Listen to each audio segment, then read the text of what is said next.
भारत, मैं बार बार इस शब्द को दोहराता हूं, भारत।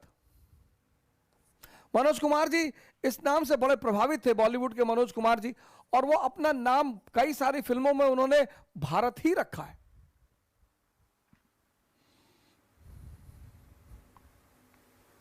इस देश के पास ऐसे ऐसे फॉर्मूले हैं सर, ऐसे ऐसे, कि अगर उन फॉर्मूलों को प्रचार प्रसार किया जाए, उन फॉर्मूलों को फिर से अपनाया जाए, सर 5 साल लगेंगे सर। इस देश का कोई मुकाबला नहीं है सर, इस देश की संस्कृति का, इस देश के दर्शन का।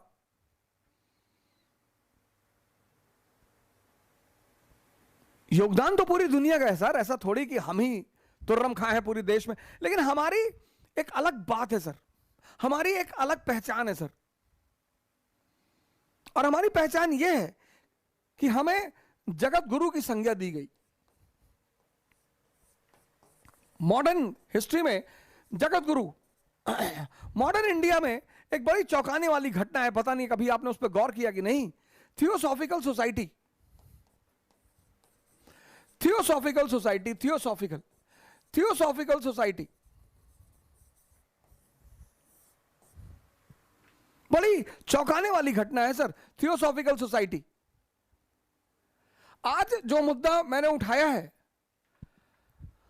मैं चाहता हूं कि आप उस मुद्दे पर गौर करें, सुने। और मैंने आपसे क्या कहा कि इस देश की जो सबसे महानतम चीजें हैं,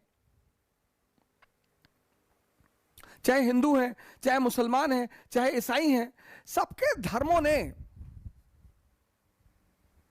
मुक्ति का मार्ग बताया है, मोक्ष।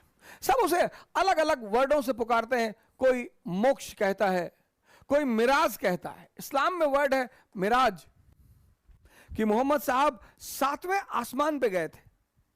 7वां आसमान कौन है सर? ये 7 चक्र।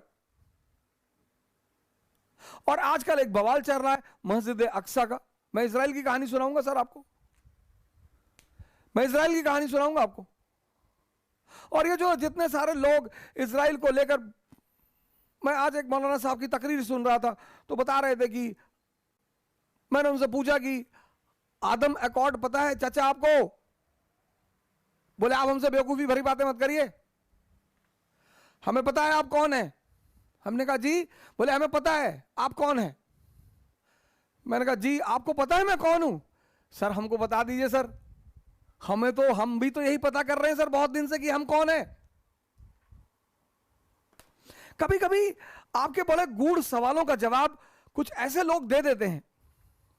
एक बेसिक शिक्षा अधिकारी था यूपी में, मैं नाम नहीं लूंगा उनका, बेसिक शिक्षा अधिकारी, बीएसए, एजुकेशन डिपार्टमेंट आप जानते हैं होता है प्रदेश में, तो हर जिले में एक बेसिक शिक्षा अधिकारी होता है। अंग्रेजों ने यह प्रथा शुरू की थी बेसिक शिक्षा अधिकारी की। किसने शुरू की थी मैं आपको बता दूं, कर्जन ने। उसके पीछे यह था, स्कूलों पे नजर रखो कि वो अंग्रेजी शासन के विरोध में शिक्षा तो नहीं दे रहे।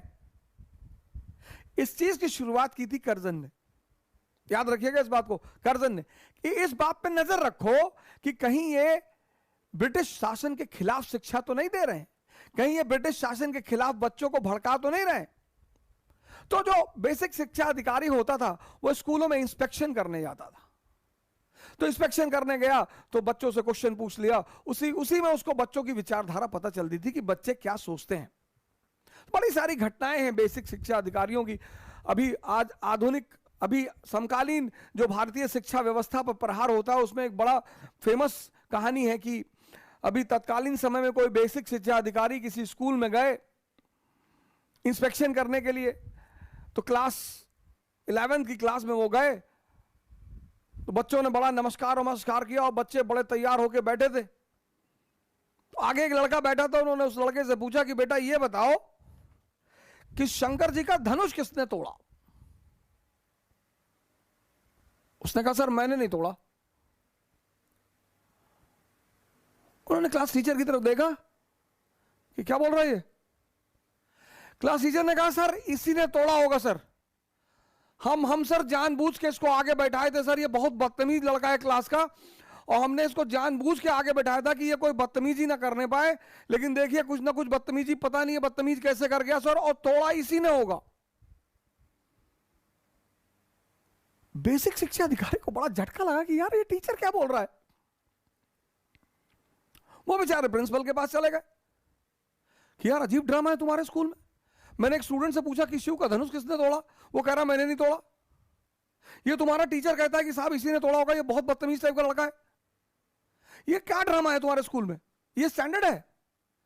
अरे प्रिंसिपल ने कहा बैठो साहब, क्यों टेंशन ले रहे हो सर, धनुष है ना, कारपेंटर को बुलवा के ठीक करवा देते सर। यह है भारत की शिक्षा व्यवस्था। ऐसी घटना और भी है कि एक बेसिक शिक्षा अधिकारी के स्कूल में गए, उनको बड़ा दम होता था कि मैं जब भी सवाल पूछता हूं तो मेरे सवाल का कोई जवाब नहीं दे पाता। लेकिन कभी कभी बड़े खतरनाक सवालों का जवाब बड़े साधारण लोगों ने जबरदस्त तरीके से दिया। गए कि स्कूल में वो क्लास में एंटर किया उन्होंने, क्लास में एंटर, वो पूरा स्कूल डरा हुआ था कि यार ये जो भी सवाल पूछता है कोई जवाब ही नहीं दे पाता। टीचर डरे हुए थे, प्रिंसिपल डरा हुआ था, बच्चे डरे हुए थे। वो गए क्लास में, गए वो भी क्लास 11 में गए, और फिर उन्होंने कहा कि दिल्ली से एक जहाज उड़ता है 2 घंटा 1000 किलोमीटर प्रति घंटा की रफ्तार से कलकत्ता की तरफ, तो बताओ मेरी उम्र कितनी है?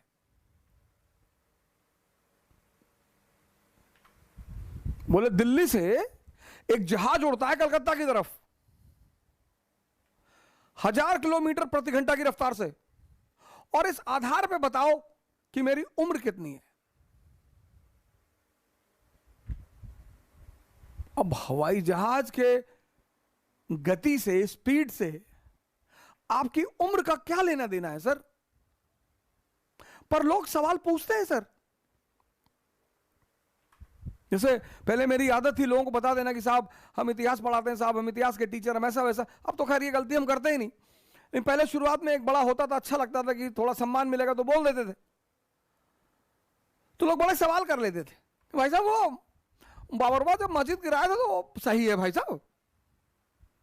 अरे भाई साहब वो गांधी जी जो है, वो जो लोग बताते हैं कि लड़कियों कंधे पे हाथ रख के चलते थे, तो वो कुछ है भाई साहब?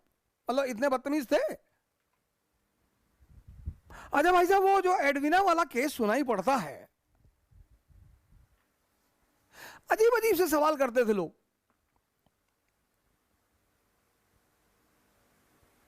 अजीब अजीब से। फिर मुझे कुछ दिन बाद पता चला कि यार अजीब सवाल का अजीब ही जवाब होता है। उन्होंने पूछा कि दिल्ली से हवाई जहाज उड़ रहा है 1000 किलोमीटर प्रति घंटा की रफ्तार से कलकत्ता की तरफ, बताओ मेरी उम्र कितनी? वहां भी एक लड़का बैठा था, उसने हाथ उठाया। क्लास का टीचर तो डर गया कि ये तो सबसे निकम्मा लड़का है, ये तो आज तक जिंदगी में जो है भारत की राजधानी नहीं बता पाया, ये कैसे सवाल का जवाब देगा? और इस सवाल का जवाब हो ही नहीं सकता। उसने कहा मास्टर गुरुजी आपकी उम्र है 44 साल। बेसिक शिक्षा अधिकारी की उम्र थी 44 साल। वो तो बड़े दंग हो गए कि अरे यार, बोले शाबाश बेटा, मेरे इस सवाल का जवाब आज तक कोई दे ही नहीं पाया था, ये क्या कमाल का डाला तुमने? ये तुम्हें कैसे पता चला कि मेरी उम्र 44 साल है? अरे बोला सर वो बस है, मेरा एक तरीका है सर। नहीं नहीं नहीं, बोले कैसे निकाला तुमने? ये मुझे बड़ा अचंभित कर रहा है कि ये बात तुमने कैसे निकाली एग्जैक्टली कि मेरी उम्र 44 साल है। कहा सर हमारे भी अपने पैरामीटर हैं सर, जैसे आपके सवाल पूछने के अपने पैरामीटर हैं, हमारे भी जवाब देने के अपने पैरामीटर है सर। मेरा भाई है बड़ा, 22 साल का, आधा पागल है सर।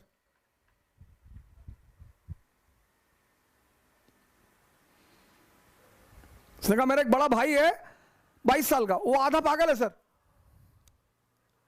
और आप तो पूरा हैं सर, तो आपकी उम्र 44 होनी चाहिए सर।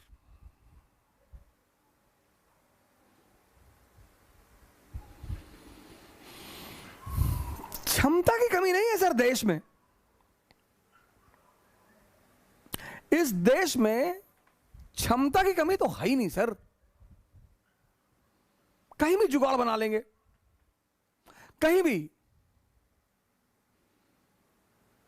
मोहम्मद बिन तुगलक परेशान हो गया इनसे, क्षमता की कमी है ही नहीं। ऐसे सब दिमाग लगा देंगे कि आप सोचते रह जाएंगे अरे भाई ये कैसे सोचे। लेकिन उस दिमाग को अगर पॉजिटिवली चैनलाइज कर दिया जाए, और वो सिर्फ शिक्षा कर सकती है, शिक्षा के अलावा कोई नहीं कर सकता सर। दिमाग, मैंने कहा ना, मन, साइकोलॉजी तो अभी पैदा हुई सर, 400 साल पुराना सब्जेक्ट है।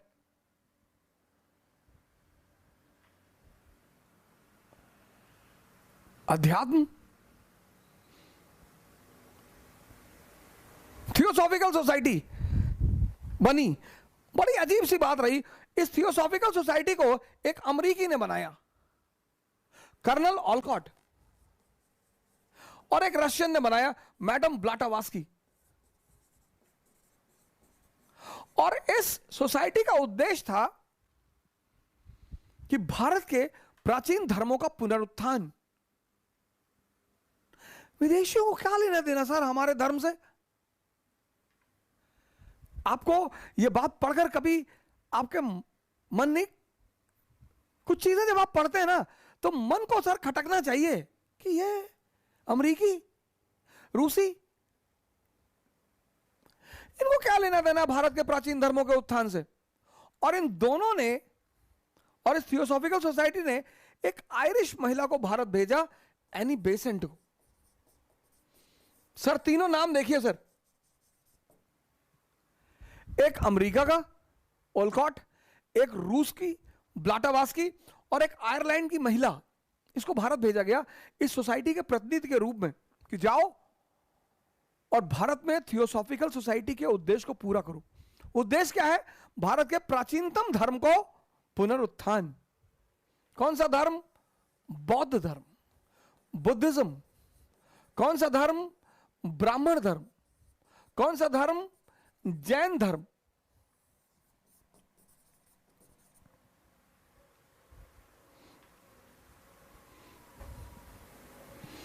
यह बड़ी आश्चर्यजनक बात थी सर कि भारत के धर्मों में इन गैर भारतीयों की क्या रुचि है? क्योंकि भारत को जगत गुरु की उपाधि दी गई। भारत की जो पहचान है वो किससे है? जनक से। राजा जनक, एक सन्यासी इनके पास पहुंचा, राजा जनक के पास। उसने राजा जनक से कहा कि हम संत होकर ध्यान में नहीं रह पाते, और तुम राजा होकर भोग विलास में रहकर तुम ड्रामेबाज हो, तुम धोखेबाज हो ही नहीं सकता। ये तुम्हारा ध्यान, तुम कैसे जागृत हो?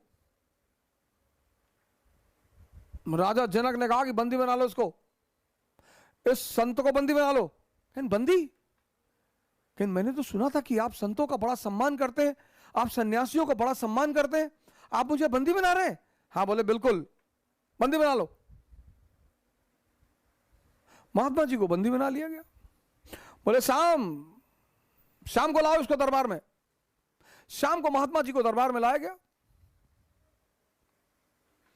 राज नर्तकी को बुलाया गया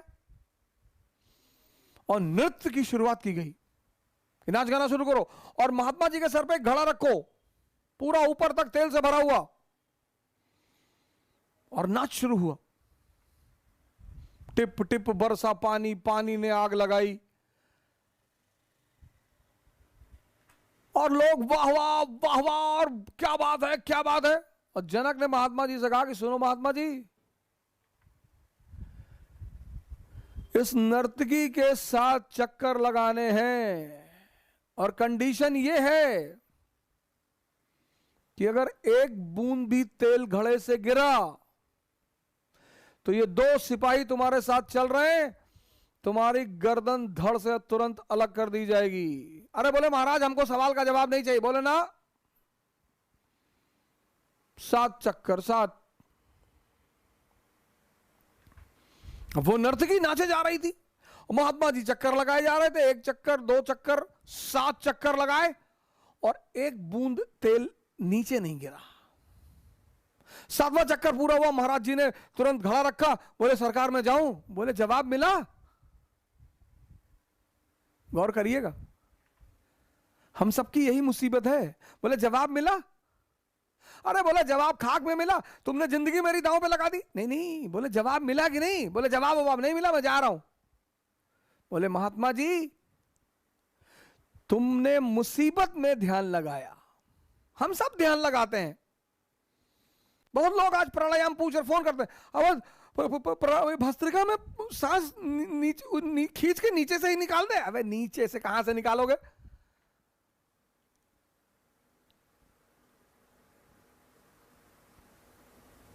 वो देखो प्रफुल्लित पीटर, एक फेफड़ा है, प्राणायाम करती है, एक फेफड़ा, एक लंग से एक। यहां तो अफवाह उड़ती है प्राणायाम हिंदुओं की तकनीक है और हिंदू प्राणायाम नहीं करना चाहिए। अरे यार, और हमारे जो न्यू एजुकेटेड लॉबी है, urban elite, what happens with doing pranayam? If pranayam will cure everything, what is the need of these modern medical sciences? इनसे तो कोई बात ही ना करे। अनपढ़ जो होते हैं, अनपढ़ वो बहुत अच्छे होते हैं। जो पढ़ के जाहिल होते हैं ना, पढ़े लिखे, उनसे बात ही करना मुश्किल है। आप फोन कर रहे हैं, प्राणायाम मतलब सांस पेट तक आए, हाँ सांस पेट तक, पैनक्रियास को टच होनी चाहिए। कैसे पता चले पैनक्रियास? अभ्यास करना पड़ता है, साधना करनी पड़ती है। एक दिन में प्राणायाम नहीं होता, हाँ, लेकिन शुरू करोगे तो 10 दिन में हो जाएगा और फायदा पहले दिन से करेगा।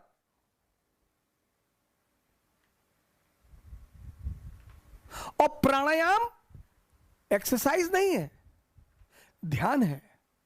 योग मतलब 2, एक सांस, एक आपकी चेतना।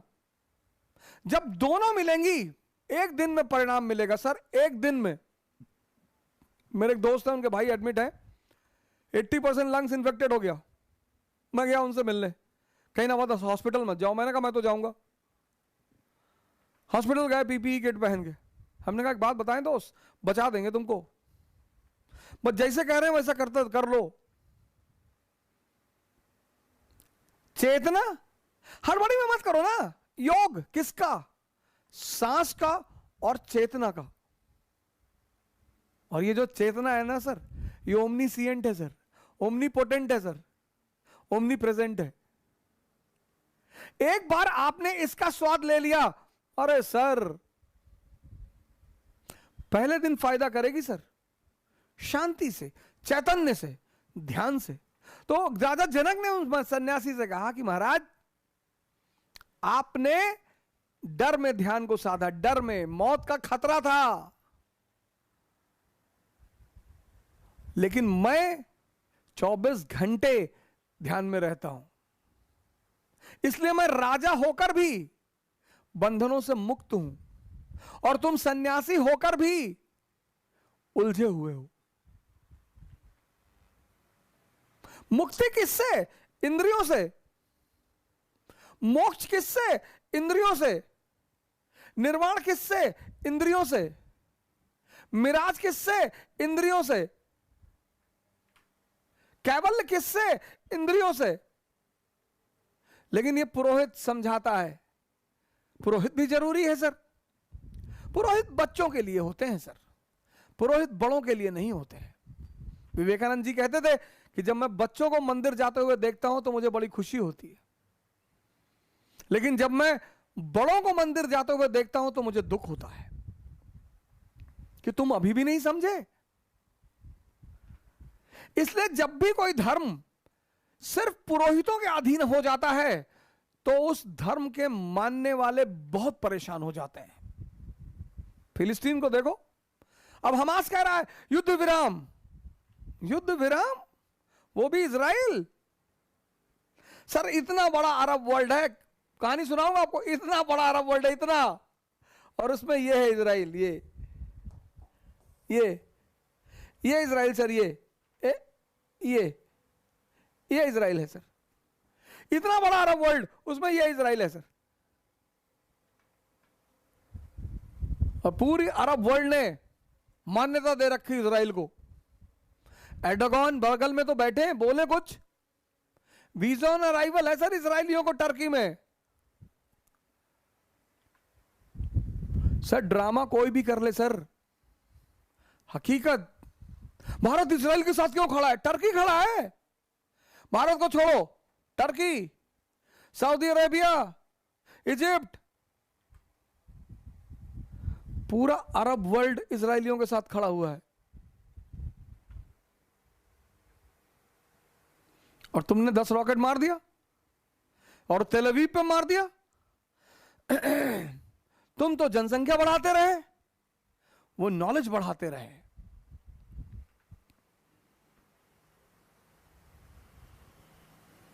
वो ताकत बढ़ाते रहे।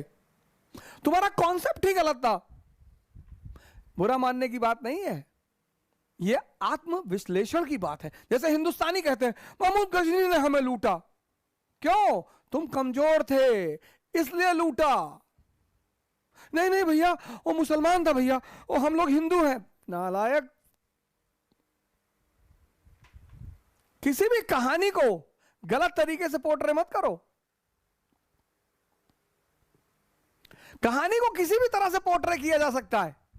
तैमूर लेम भैया मुसलमान था भैया, तो तुम इतने निकम्मे हो कि हर बार कमजोर हो जाते थे, हर बार पीटे जाते थे।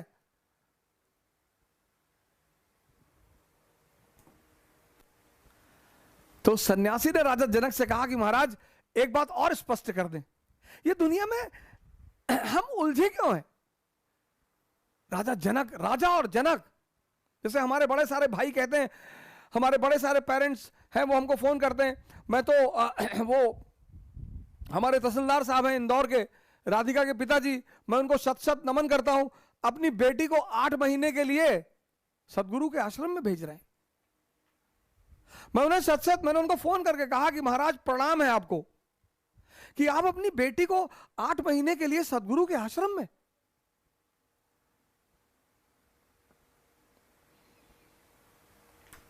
राधिका चौधरी,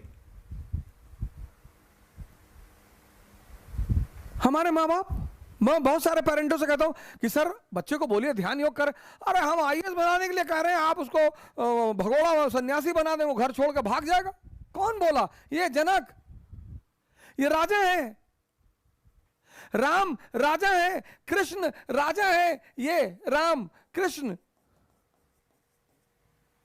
ये सब जागृत नहीं है।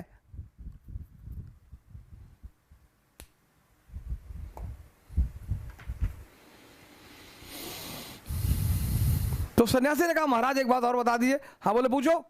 बोले ये हम बंधन में, ये दुनिया हमको क्यों पकड़ती है? बोले फिर? तो राजा जनक गए, एक खंबे को पकड़ लिया उन्होंने और खंबे से कहा छोड़ मुझे, बदतमीज छोड़। सन्यासी ने कहा यार सुबह से ड्रामा कर रहे हो यार, एक ड्रामा किए शाम को, एक ड्रामा फिर कर रहे हो, तुम खंबे को पकड़े हो। बोले यस, तुमने दुनिया को पकड़ रखा है। ये मेरी बीवी, ये मेरा पति, ये मेरा बेटा, ये मेरा बच्चा, ये बड़ी वाली बुआ, ये छोटी वाली बुआ, 1-2 जहर काफी नहीं है।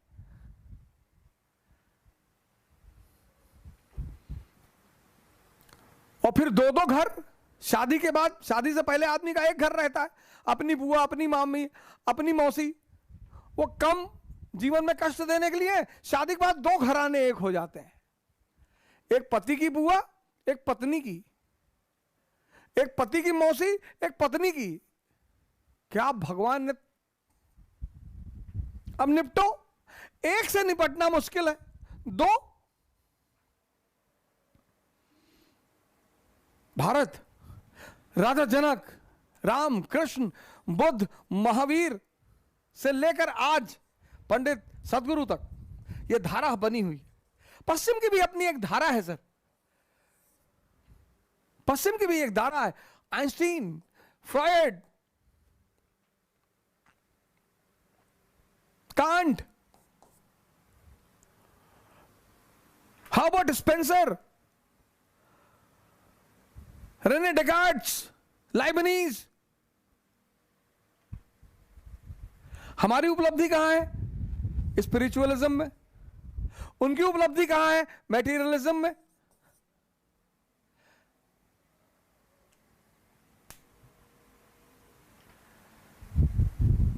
बुद्धिज्म। एक ही दर्शन है बुद्ध का। बुद्ध तो साइंटिफिक पैगंबर है ना सर, साइंटिफिक। 4 आर्य सत्य,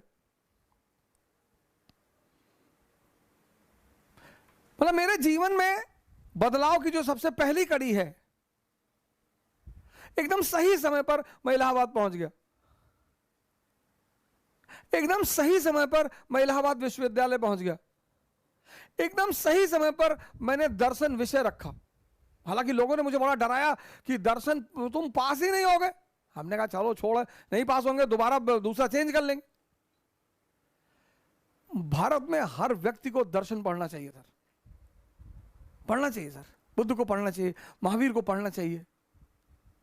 कम से कम सर्वपल्ली राधाकृष्णन की जो किताब है द इंडियन फिलॉसफी पढ़नी चाहिए sir. The Indian philosophical system पढ़ना चाहिए सर। सोचने की क्षमता का विकास होगा सर, बिल्कुल पढ़ना चाहिए sir. Glimpses of world history jail Nehru की पढ़नी चाहिए सर। पूरा विश्व इतिहास समझ में आएगा आपको। डिस्कवरी ऑफ इंडिया पढ़नी चाहिए। अंबेडकर की एक किताब है बड़ी famous sir, Buddha and his gospel, वो तो हिंदुस्तान में कंपलसरी होनी चाहिए। राजा राम मोहन रॉय की किताब है गिफ्ट टू मोनोथिज्म, पढ़नी चाहिए। खुशवंत सिंह की किताब है द ट्रेन टू पाकिस्तान, पढ़नी चाहिए। कमलेश्वर की किताब है कितने पाकिस्तान, पढ़नी चाहिए।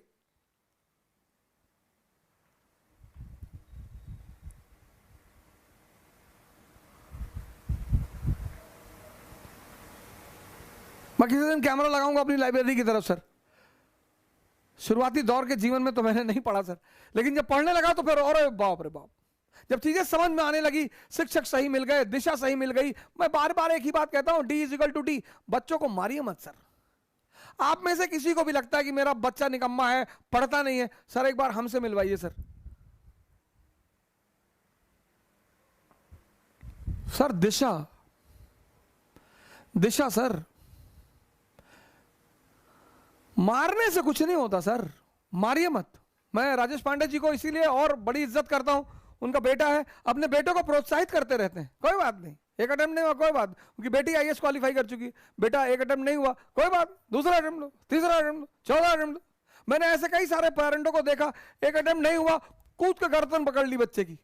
सर प्रतियोगी परीक्षा मतलब प्रेशर। और मान लीजिए बच्चे का नहीं हुआ, और अगर माँ बाप कहते कोई बात नहीं बेटा 10 बार नहीं होगा तो भी तुझे खिलाएंगे, सर उसका बहुत असर पड़ता है सर। अगर आपके घर का कोई बच्चा प्रतियोगी परीक्षा दे रहा है तो मां बाप से मैं सादर हाथ जोड़कर निवेदन करता हूं, वो प्रेशर में है, उस पर दूसरा प्रेशर मत बनाइए। हमारे एक दोस्त हैं सचदेवा साहब, उनकी बेटी है सुमेधा सचदेवा, पौरी से। सर मैं तो सोचता हूं ऐसे बाप हर आदमी को मिलना चाहिए। मतलब सुमेधा सचदेवा के जो पिताजी है ना सर, मतलब वो बेटी को तो अरे ठीक है हो जाए साहब, बिजनेस कर रहे हैं, ये करेगी, इंडस्ट्री लगाएगी, प्रेशर नहीं देते सर, पूछते ही नहीं सर। सर प्रतियोगी परीक्षा मतलब दबाव। प्रतियोगी परीक्षा मतलब दबाव। उसमें जब परिवार दबाव देता है कि अगर 1 साल में नहीं निकाल पाए तो हम नहीं पढ़ा पाएंगे, सर वो अलग बात है सर। आप दूसरा दबाव पैदा कर देते हैं, वो बच्चा 2 दबाव में फंस जाता है सर। 21 साल कितनी उम्र होती है सर? आप सोचिए, आप 21 साल में कितने बड़े बड़े फैसले करते थे।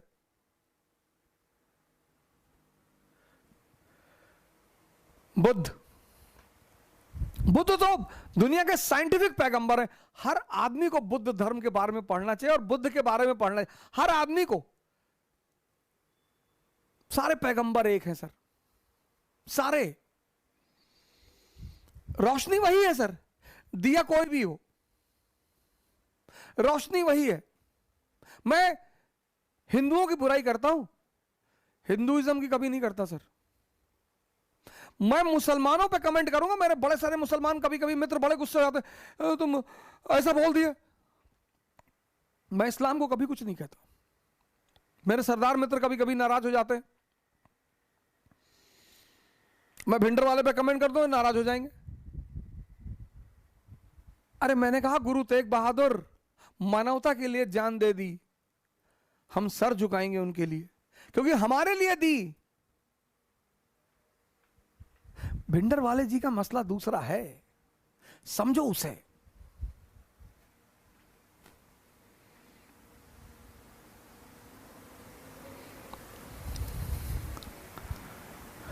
ईसाइयों से मैं कभी उलझता ही नहीं, क्योंकि आज मैं जहां खड़ा हूं उसमें ईसाई धर्म की बड़ी भूमिका है। फातिमा इंटर कॉलेज में मैं पढ़ा, और वो हमारी जो ईसाई सिस्टरें थीं जिन्होंने हमें पढ़ाया, कुछ भी सोचकर सर, आज हम उनकी वजह से पूरी दुनिया में कहीं भी खड़े होने के लायक हैं। हमारी एक मिस है, अभी मुंबई में रहती हैं, मिस क्रिश्चियन पिंटो।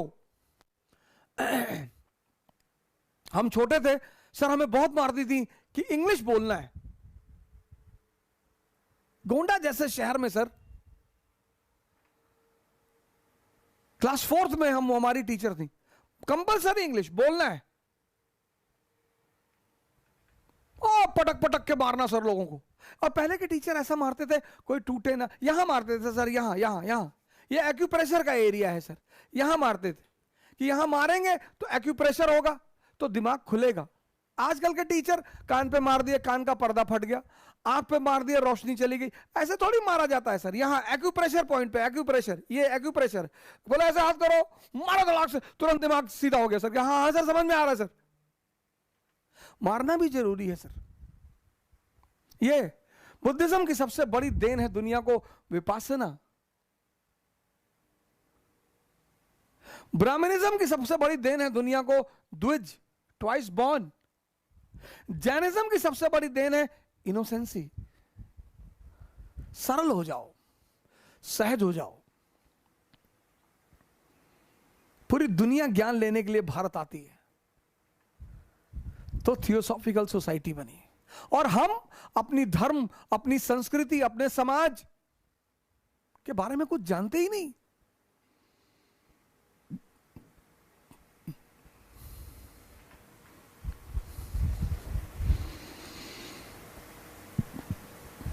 इतने सारे एग्जाम्पल मैं आपको देता हूं, ऐसे ऐसे लोग। जवाहरलाल जी का आज मैंने आपको एग्जाम्पल दिया, 76 साल, ब्रेन हैमरेज, पैरालिसिस, कोरोना से बाहर निकल आए।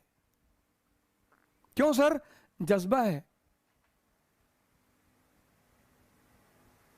आज का जो मेरा टॉपिक था, मैं आ रहा था धीरे धीरे, मैं उसी कहानी को मैं आप तक वहीं तक ला रहा था कि भारत में एक बड़ी प्यारी परंपरा है, त्याग और तपस्या। सर इतनी प्यारी परंपरा है, इतनी प्यारी, त्याग, सैक्रिफाइस एंड पेनेंस।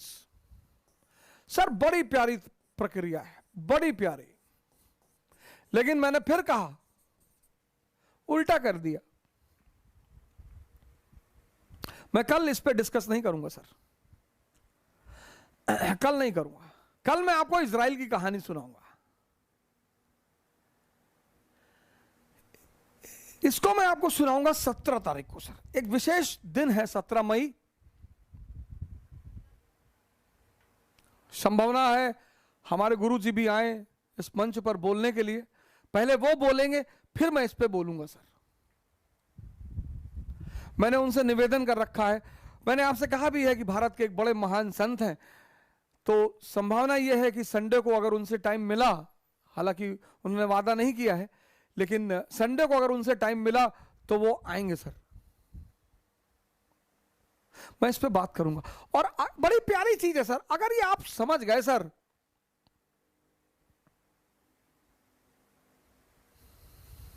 उस दिन मैं आपको अपने बारे में भी बताऊंगा सर।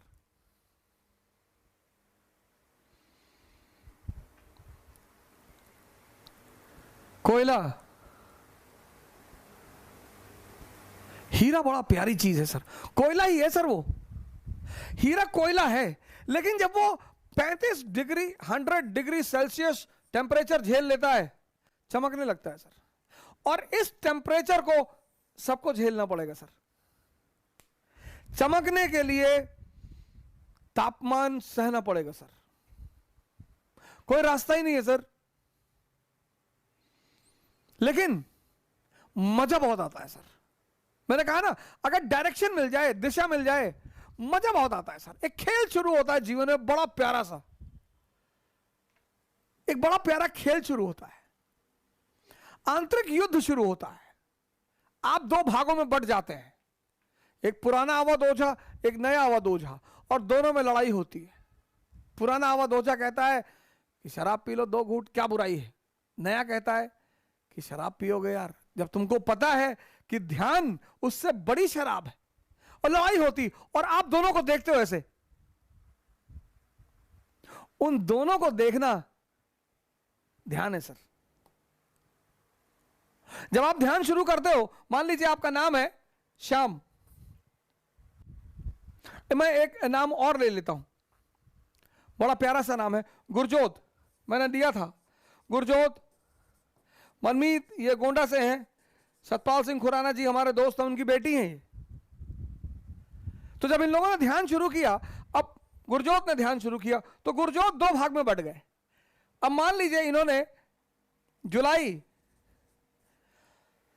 2019 से ध्यान शुरू किया, तो गुरजोत ए पैदा हुआ जुलाई 2019 में, और इनकी बर्थ डेट है 1994, तो यह है गुरजोत बी।